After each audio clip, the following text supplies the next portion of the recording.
All right, it's time to look at the questions that $3 supporters asked for the month of January and get those answered. There's just a couple of them, shouldn't take too long.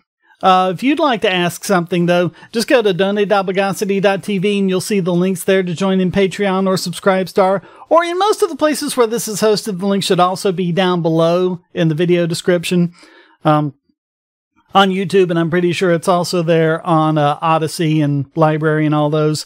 So please do that. Check that out. If you donate at the $3 level or higher, then you can ask me anything. If you donate at the $5 level, you can give me a shout out. And that's what Tomasz Urbański did. He's doing a shout out to Atheists for Liberty. And this is the kind of thing that I really hope we start seeing more of. He says they're a nonprofit pro-individual rights organization that's also fighting for the separation of religion and government. And they had a public debut at CPAC 2020. And this is something that we've been lamenting in the comments and on the Discord and everything else. So many atheists, especially in the skeptic community, they're so proud that they were smart enough to be able to see through all the trappings of religion and, all of the bogus things that religion tries to do. And they didn't fall for that. Nope. No, sirree, Bob. We're too smart to fall for that. And then they fall for the biggest, most dangerous religion ever, which is the cult of the state.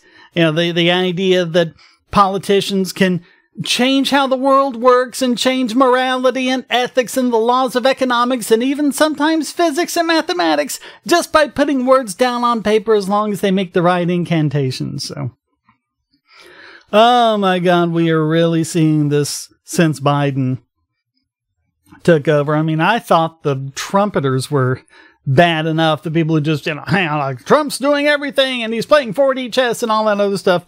And Biden, they're like literally acting like he's this, sainted, anointed, I don't even know, unironically depicting him, with halos around his head and things like that. It is crazy.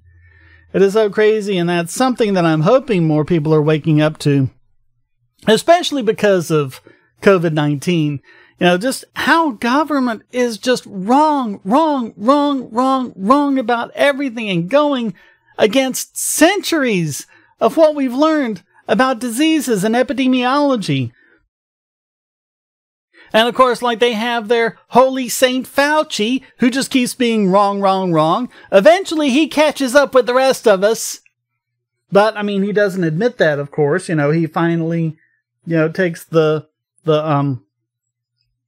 position that Rand Paul, we covered this, had been taking months earlier, but does he apologize to Rand Paul or say he was right? Nope. No, it's like, oh, well, I've discovered this new thing that no one else knew about. Oh, well, isn't science great that we've got? Well, what about all of those who were saying that exact thing for months? They just deplatformed the Barrington Declaration off of Facebook. And that represents the majority of epidemiologists, but it goes against holy government, who thinks that lockdowns, even today, they're still acting like lockdowns are just the bee's knees. And it's like Fauci came out and said that the two biggest states, that did the best and that they're doing the right thing with the lockdowns and everything are actually the worst states for numbers of new cases and numbers of the death rates and increasing death rates and things like that. And it just doesn't pan out. And I mean, even the stuff before that I've been saying from the beginning, things like, the obstructionist FDA, really putting us in a bad position, to even respond to something like that when it happens. And other things like how the Fed, keeps trying to make cheap credit to try and drive, the just-in-time methods instead of just in case, where you actually have a warehouse with a whole bunch of surplus that you just keep going through. And then when something happens, you have it to fall back on. Well, we didn't have that, did we? And so we had all sorts of empty shelves. Crazy stuff. So hopefully there'll be more like that. I'll get these links down below. So. All right, second, Agony has an interesting question. Do you think there will be digital book burning? Amazon and other companies that sell digital books, deleting them from your paid library and going into your e-reader and deleting the files. That's interesting. Because if they have access to the e-reader app, they can do that, right? Well, that's not even the big problem. Even if they can't go in and delete the files, even if you try backing up your files, the big problem here is the DRM. And this is a problem I've been pointing out for a long, long time. They don't have to delete it if they just revoke the DRM keys. And now you have this thing that you've paid for and you've downloaded that you can't access anymore. And that's crazy. And I mean, I asked the question a lot, where would we be today if the works of Shakespeare had been protected by DRM? And since we don't have that company around anymore, Shakespeare's theater company, we wouldn't be able to access it. Well, what happens when Amazon goes under? And all these books and everything else that we've downloaded from Amazon, we can't play them anymore because we don't have access to the system that manages the keys. So, I mean, what I do is, and this is perfectly legal. This is not violating any laws, at least in the United States. I don't know what's happening in Europe now. They're going really crazy in Europe. But at least in the United States, this is perfectly legal. You can strip off the DRM and keep a copy for yourself and use it in the e-reader of your choice. I like reading in the Aldico. I think that's a good e-reader. But in order to do that, I have to strip off Amazon's DRM and convert it to an EPUB. And so I do that, and I just read in Aldico, and I also have all of the EPUB files of all the ebooks that I bought. I've got those forever. They're not encrypted anymore. I have the ones that I purchased that I'm going to keep, just like I have all of the paper copies of all of the physical books that I have, and I keep those forever. So yeah, this will be a problem if Amazon decides they want to deplatform Ron Paul or like who else would have written a lot of books? Bill O'Reilly, I guess. Anyone who's in the not we. Anyone that they think is part of the, right-wing, deplorable, domestic terrorist, blah, whatever they're calling it now. Oh, well, we have to get rid of those. Well, what if you've bought all these books from all these people and Amazon just revokes the keys? They don't have to delete the files, folks. They just revoke those keys. And then you can't read them anymore because of the DRM. Could happen. Not saying it will, but in this environment, I don't know. I'm not making any real predictions here. All right. Josh Havins. And this is our final question.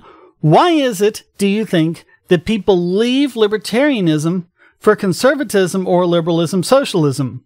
For me personally, I had to evolve out of conservatism into libertarianism and later anarcho-capitalism. There's no argument that could possibly send me back to conservatism. How does one arrive at political truth and then later reject it? What's your thoughts on this? Well,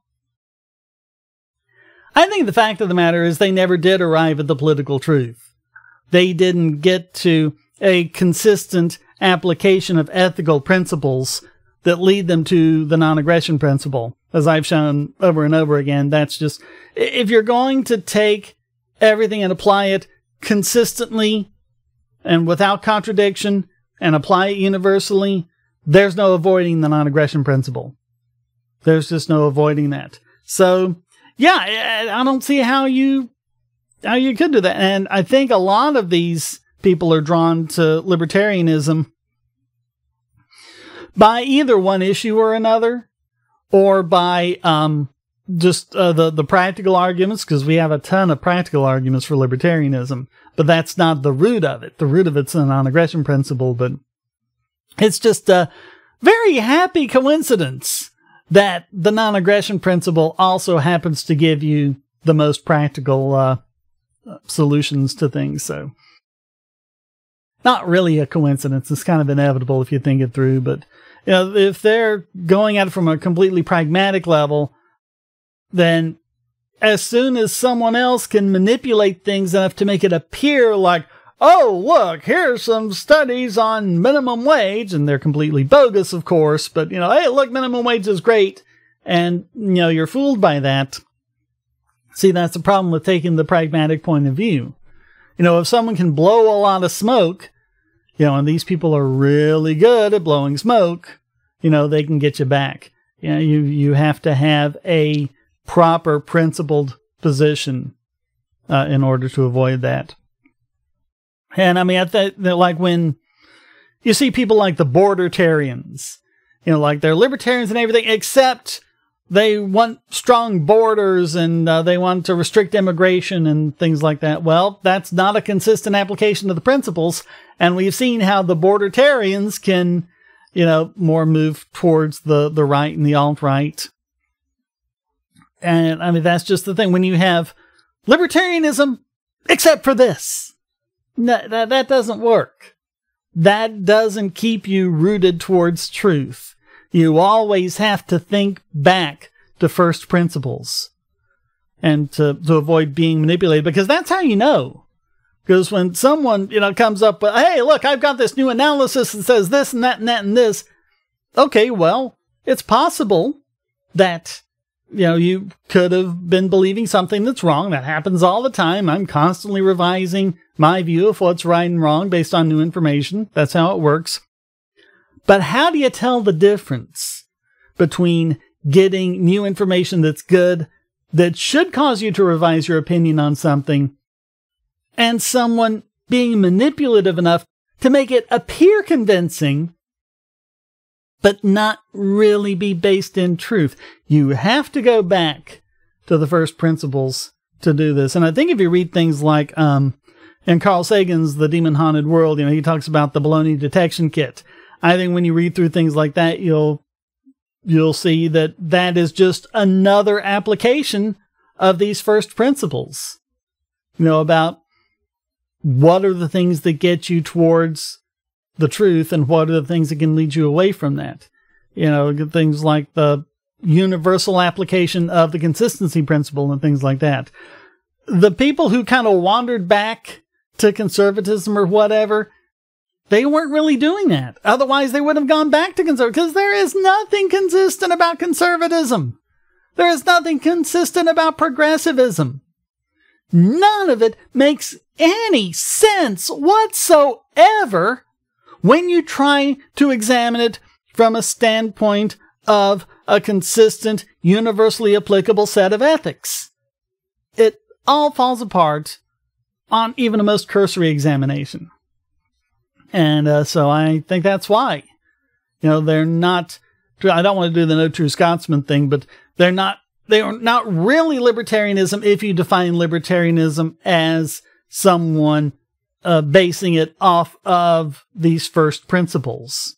Instead of someone, because we usually define someone by their political positions. Okay, here's a laundry list. What do you think about the war on drugs? And what's your position on minimum wage? And what's your position on, immigration and free trade and whatever? Well, it's not really about that.